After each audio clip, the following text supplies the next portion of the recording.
Welcome, everyone. We are so excited to welcome you to this info session about the Baret Scholars Program.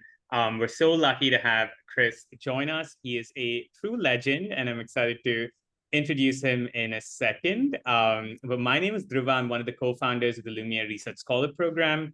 I grew up in India. I did a bachelor's degree in economics at Harvard and became a giant nerd and decided to be in school for the rest of my life. I did a master's and a PhD both at Oxford. I co-founded Lumiere about 5 years ago, and over the course of the last 5 years, we've worked with over 6,000 students from 80 different countries. The program is a fully virtual one-on-one research program for high school students, where we match students with mentors who guide them as they explore a topic and write a paper in the field. A number of Lumiere alumni have gone on to become Baret Scholars, and that gives me so much pride because the program is truly unique and a life-changing experience. And Chris, we're so glad to have you talk to students and counselors and tell us a bit more about the program. Chris is what in today's terms would be called a serial entrepreneur. He started his first business back when he was in college. It grew to be one of the country's largest communications companies. He then had an incredible career in education, starting 3 different schooling companies, including starting Avenues, which is New York's largest private school. He is now the executive chairman of Baret Scholars, and he's here to tell us a little bit more about the program. I had the opportunity and privilege to do a presentation about research with the Baret Scholars, and I can tell you that the kind of diversity and intelligence in that room was something I'd never witnessed before. I am so excited to see where these students go on to do and where the program goes, and I'm glad that so many people are considering it. Chris, I will pass to you. You have the floor. If anyone has questions as we proceed, feel free to throw them in the chat. We'll address them all at the end, and we'll also have time for you to unmute and ask your questions at the end as well. Passing it over to you, Chris. Great. First off, Dhruva, thank you so much for organizing this, and it was great to see you last week in Delhi, and our students were thrilled to hear from you, and good to be on the call today. So, I'm going to do a very quick oral presentation of Baret Scholars, and then we hope we'll spend most of our time with questions from you. Baret Scholars is named after Jeanne Baret. She was the first woman to circle the earth in the 1770s, a French woman who went on an all-male expedition from France. And it's a great backstory if you want to check that out sometime about her life and career. We are today 35 full-time professionals, most who have had the benefit of terrific educational experiences in their lives, and we fare from Oxford, Cambridge, Harvard, Yale, Princeton, Penn, Stanford, and so forth. We are also from all over the world. It's the first organization I've ever been involved in that doesn't have an office. And the reason is we're clusters of team members in Beijing and Delhi and Nairobi and London and New York and Mexico City and Sao Paulo, Brazil. To tell you what we do, I'll start by what our students are doing as we speak. This September, the inaugural cohort of Baret, after 2 years of planning, launched, and 102 scholars from 40 countries came together in the mountains of New Hampshire for a week of orientation before they began their circumnavigation of the globe. They were joined by 20 what we call fellows, which travel with them and are specialists in different fields, from science to film to art, education, business, etc. What we do, we have 2 semesters. The first semester is in 3 regions of the world. We do a month in North America, a month in South America, a month in Europe. Then, similar to college, students return home for the holiday period in late December, early January. And then they rejoin in the Middle East. And we were there for a month, then a month in Africa. And our students today are in India, where they're spending a month. And then in a couple of weeks, they head off to China. And then, as a bookend, we have a week-long series of graduation events in northern China, in the mountains of northern China. You might go, what do we do while we go along this route together? And each region, we have a similar format, and it goes like this. We have a primary city in each region, which is our base camp, and we operate from there. And the 7 primary cities are New York, Sao Paulo, Brazil, Paris, Istanbul, Nairobi, Delhi, and Beijing. We spend 20 days as a full cohort in the primary cities, and this is what a typical day looks like. We in the mornings, we do something called morning program. It is each morning we have 3 guests from all types of backgrounds: journalists, religious figures, politicians, entrepreneurs, techies, you name it. They present and also engage with the scholars. And Dhruva, you were there last week and was one of our presenters in Delhi. In the afternoon, we have what we call afternoon options. They're actually, think of them as elective courses. Students can do them or not, and they range from language courses. I teach a course in each of the 7 regions called Starting Things, which is on entrepreneurism. One of our fellows from Oxford does creative writing. One of our fellows from Cornell she's a specialist in cancer and biological research. So students choose from those electives to do courses in the afternoon if they like. Our evenings are completely free for students to explore the city. And then every Friday, Saturday, and Sunday are completely free, where students do side trips out of the primary cities into the countries that we're in. Then at the last 10 days in each region, we do what we call fellowships. The group of 100 students split up into smaller groups, typically of 10 to 15.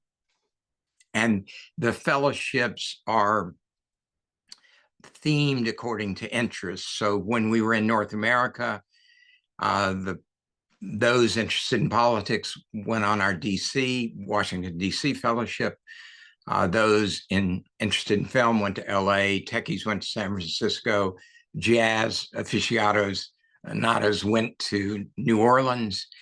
In South America, one group went up the Amazon, one went to Patagonia and trekked, another went to Peru, another went to party in Rio for the most part. And so each region is a selection of fellowships, and you select the ones that you want to go on. The overall purpose of the Baret year, and by the way, Baret is open to college age students. So students that have just graduated from high school to students that are already in college. And so we're basically 18 to 21 year olds.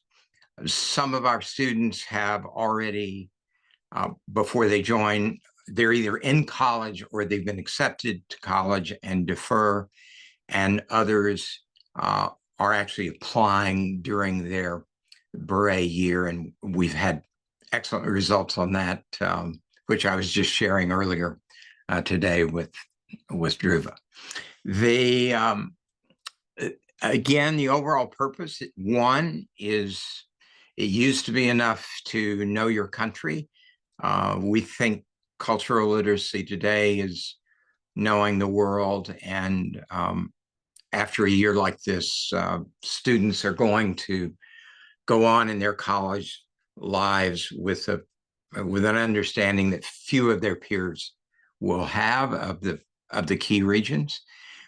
We also think it informs course selection in college, and even major selection in college, and to some degree selection of colleges. We think it helps, and we're seeing this on college entry, because it's a terrific addition to not only your CV for college, but your CV for life.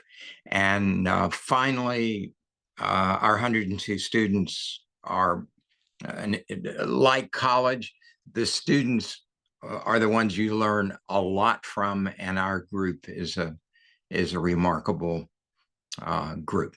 So that's a quick description of Baret, and I'm happy to. By the way, we're very similar to college. We do different rounds of application.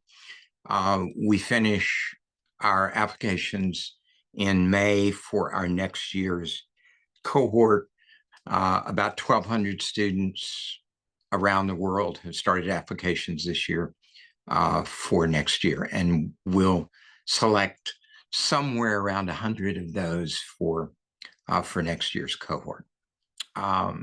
So I'm happy to take any questions. And Drew, if you'd like to add something you think I missed, please do.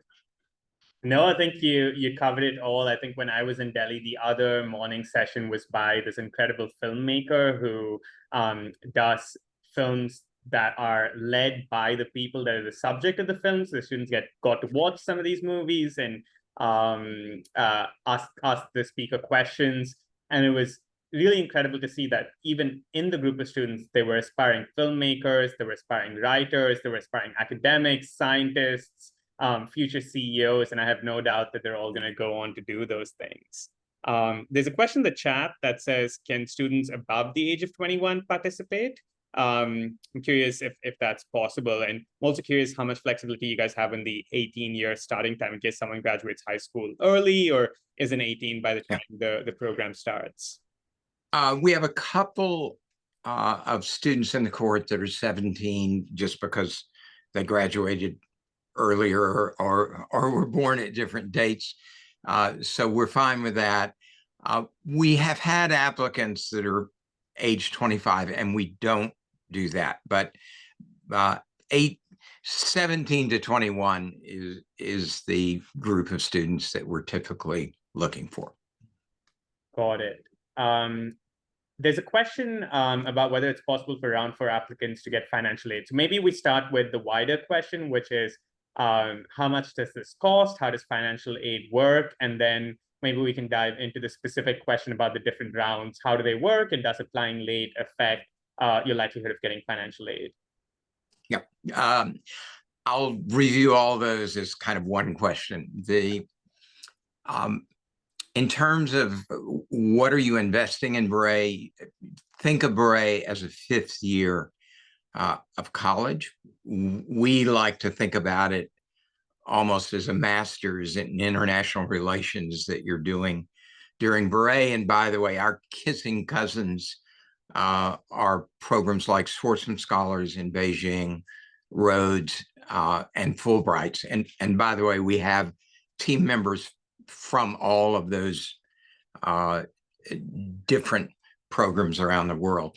And those programs, example, Schwartzman is really based in China. Rhodes is mainly in the UK. Fulbright is pretty much around the world. And what we think differentiates Baret is it's truly a global experience in the key regions and cultures. So it costs basically what a year of college at a leading US university would cost. Our tuition for the year is $65,000. Our room, board, and flights are $30,000. By the way, we're on the road for over 200 days together, and we arrange all the flights, all the rooms, all the board around the world. We offer two kinds of financial aid and scholarships. We offer financial aid very similar to what you see in universities. And we have students that are on full rides. We have students that are on 80% rides, 40% rides. Then we offer merit scholarships, which have nothing to do with your financial condition, but are basically because we're thrilled with your application. And those scholarships max out at $40,000. We have 5 rounds of admission. We've already completed 3 of those. The 4th round closes in about a week. And by the way, we don't announce the 5th round until about a week from now, but it'll be our last round that ends in May. Our financial aid was all in rounds 1 and 2, but we have merit scholarships in rounds 3, 4, and 5. And so I hope that covered most of those questions. It does. I think maybe one thing that it could be useful to dig into a little bit deeper is what the application process looks like, both to get into the program, and then if you're applying for either need a merit-based financial aid, does that involve submitting FAFSA equivalent document, income tax statements, kind of what that process is like as well? Yep. Our application has a good bit in common with college applications. We then select finalists, and Baret team members interview every finalist. And most colleges now do not do interviews. They may have alums do interviews, but our admissions team interviews one-on-one every finalist before we do acceptances. If you're applying for merit scholarships, you don't need to provide any financial information. If you apply for financial aid, very similar to what you do in universities, you have to provide a certain amount of information about your family and their financial status. That's super helpful. And what does it take to get in? I'm curious what you're looking for in these students, what differentiates the students that get in from the ones that don't. And if you had a couple of stories of students that you've interacted with over the course of the last year that really kind of moved you or that you thought were interesting, would love to make this a little bit real for the people listening in as well. Couple of things, many answers on that. One, I would encourage you to go to our website, because you can actually meet many of our students via videos that we have filmed with them on our website. For an even better view on our social media, I would suggest checking out Instagram, and you see almost weekly posts of student experiences on Instagram. And then for those of you that are really interested, there is a 160-page Baret book that you can download from our website. It's a lot more than a course catalog. I'd suggest all three of those: the website, Instagram, and then the Baret book. To your question, what differentiates students that we select? One thing I should mention, last year we accepted and have in the cohort students from 40 countries. This year we expect that will be about 60 countries. So one thing we do is we balance our acceptances by region and literally by country, because we want an incredibly diverse cohort. So that's one thing I would say. Second, we are looking for students that are excited about doing this. And first of all, it's rigorous, and it's a great deal of fun, but it's also something that, to get the most out of it, it's something that you want to do in a big way. So we look for enthusiasm and curiosity about the Baret program. We pay attention to transcripts, obviously, from either high school or college.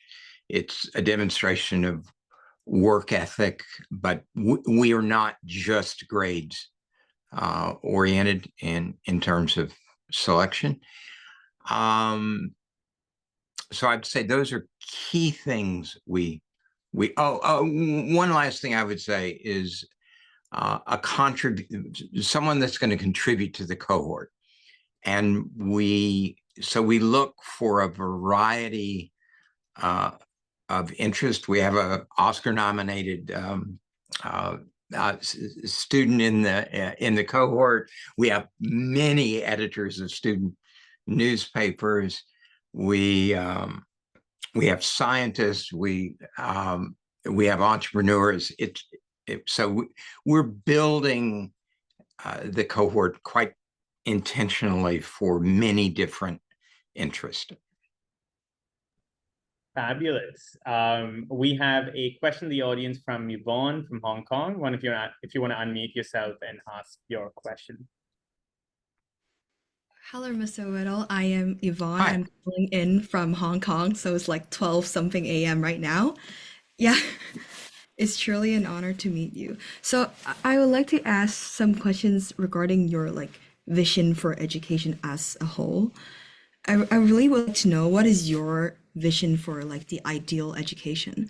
I've seen articles of you before, and it's there are some projects of yours before. It focused more on maths and grades, like the Addison schools, but as well as the Baret program itself, it is more like a program for independence and internationalism. So what is your ideal education, in your opinion?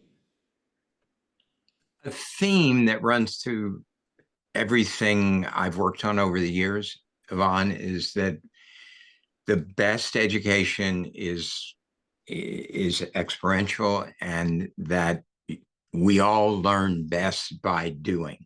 And in this case, by being on the ground and doing things within each of the regions that we're in. And progressive educators are of the view that the more project-based you're learning, the stickier it is in terms of you're getting real lessons that stick with you for life. So I would say that's a major theme. A second big theme in my career and I was lucky when I was in college to spend a semester abroad in Czechoslovakia when it was then part of the Soviet Union.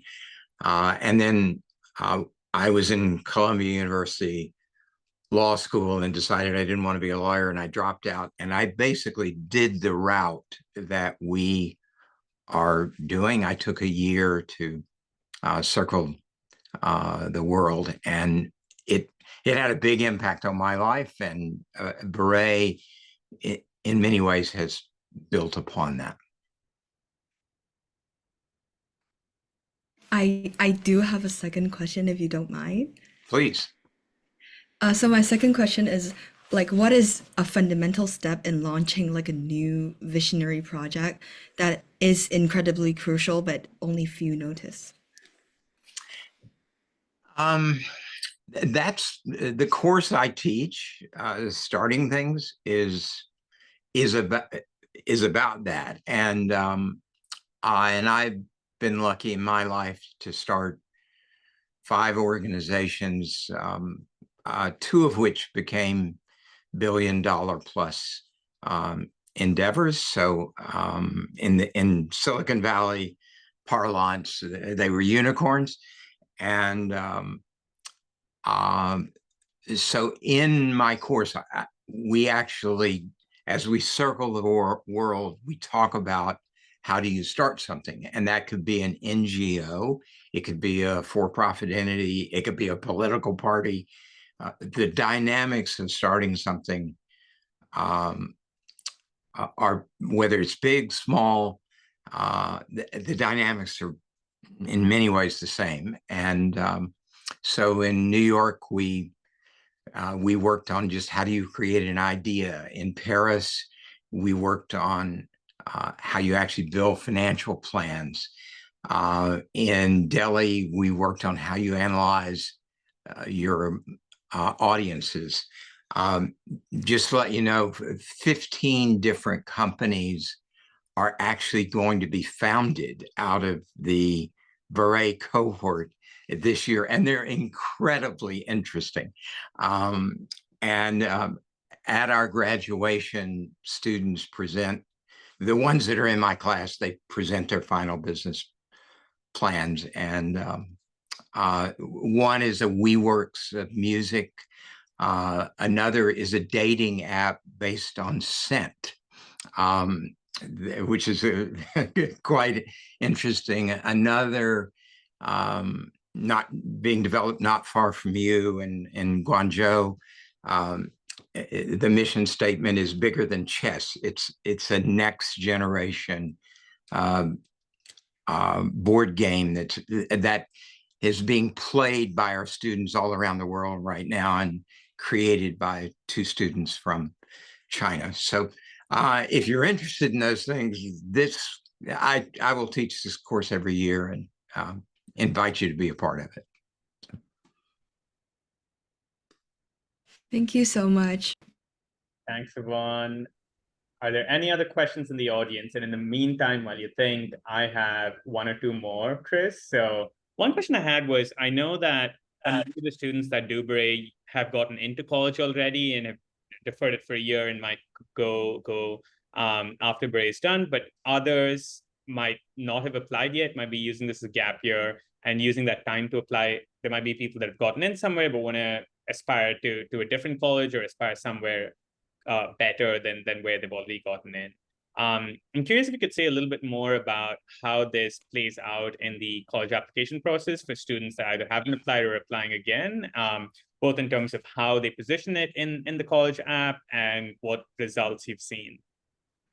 And I'm glad you mentioned it, because I left some things out.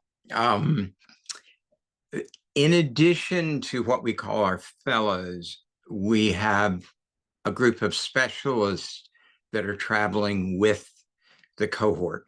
One of those is a college advisor who was a leading college advisor in Brazil at a great school, both in Rio and in Sao Paulo. And they are advising students that are applying, but fellows are also advising students on applications. And then I should also mention, we're visiting schools in all this, and universities in all the cities we're in.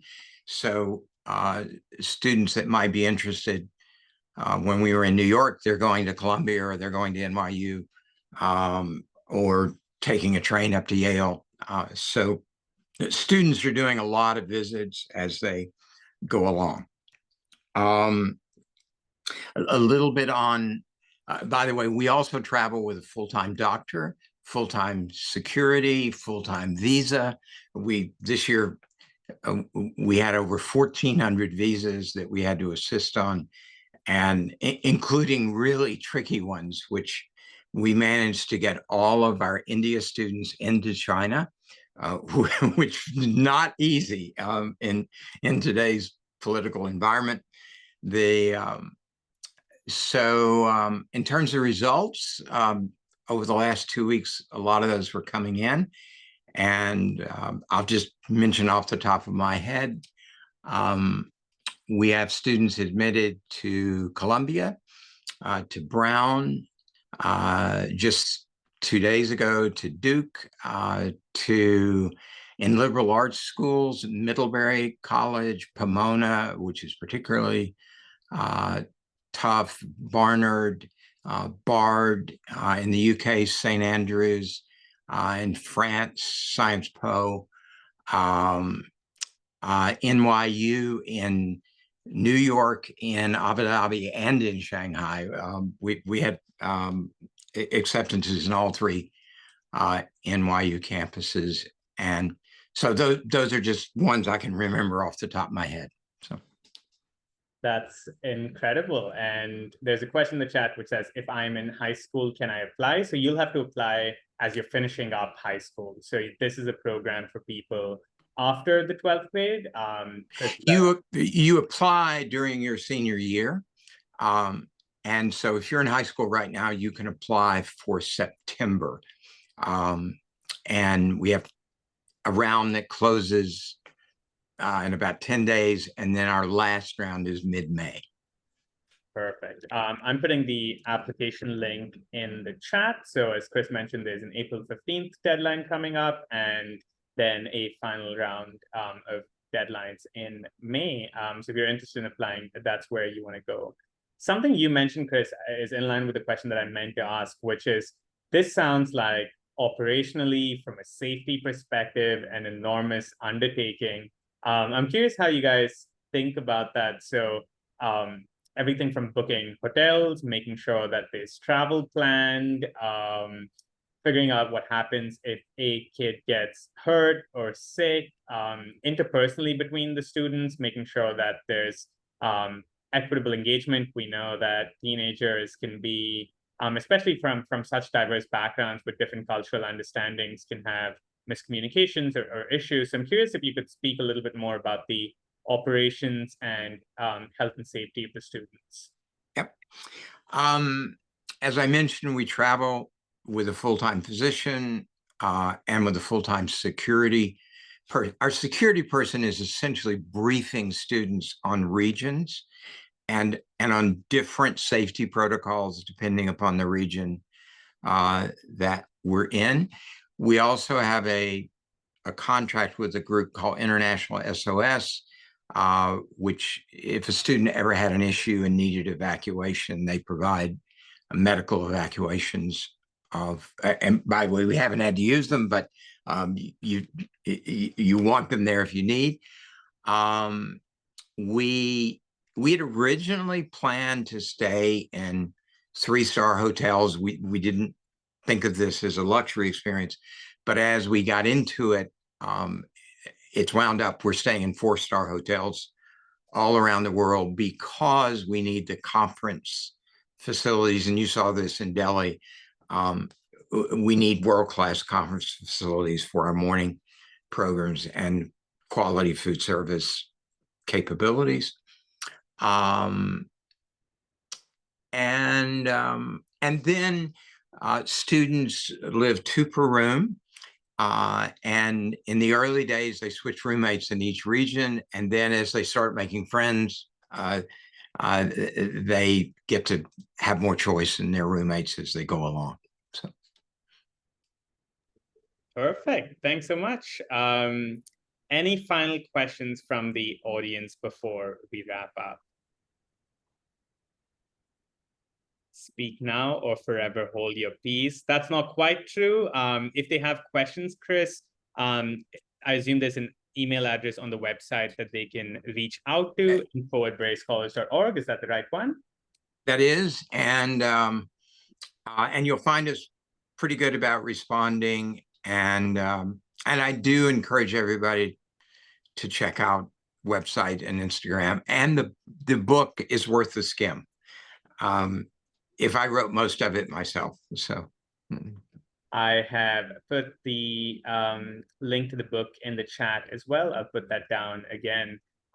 And before we wrap up, Chris, I was curious if you had anything that you wanted to end on, in particular, if you wanted to share a little bit about kind of for the students that might be interested, that might be thinking about whether they're a good fit for the program or not, how should they make that decision, and what would you say to encourage them to apply?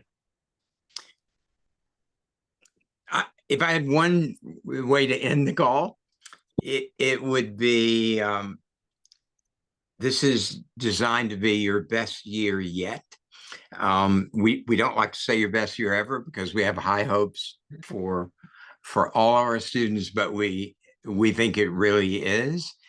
And I would also say the following, that it's unlikely that you'll be able to do this later in life, because careers, families, mortgages begin to be a factor. And this is a moment to do something that's very hard to do later in life. So I was lucky to do it when I was young, and I encourage it. It's a magical year, and I think you'll see that when you investigate it a bit more. So. Thank you again so much, Chris. As a reminder to everyone, the Baret Scholars application in the 4th round is April 13th. And then there's an additional April 15th, and an additional deadline in May. Do reach out to them directly if you have any further questions. And thank you all so much for joining. As a quick note, sorry, Chris, go ahead. No, I was just going to thank you. Okay. Yeah, so just as a quick note, if you're interested in the Lumiere program, the Research Scholar program, our application deadlines are also very similar, April 13th and mid-May, and I'll drop our website in the chat as well. But we will also share the recording of this webinar out, so if there's anyone you think might be interested who didn't have a chance to join, please feel free to forward it to them as well. Thank you, Chris. Thank you. Everybody have a good afternoon, morning, or evening. Okay, so.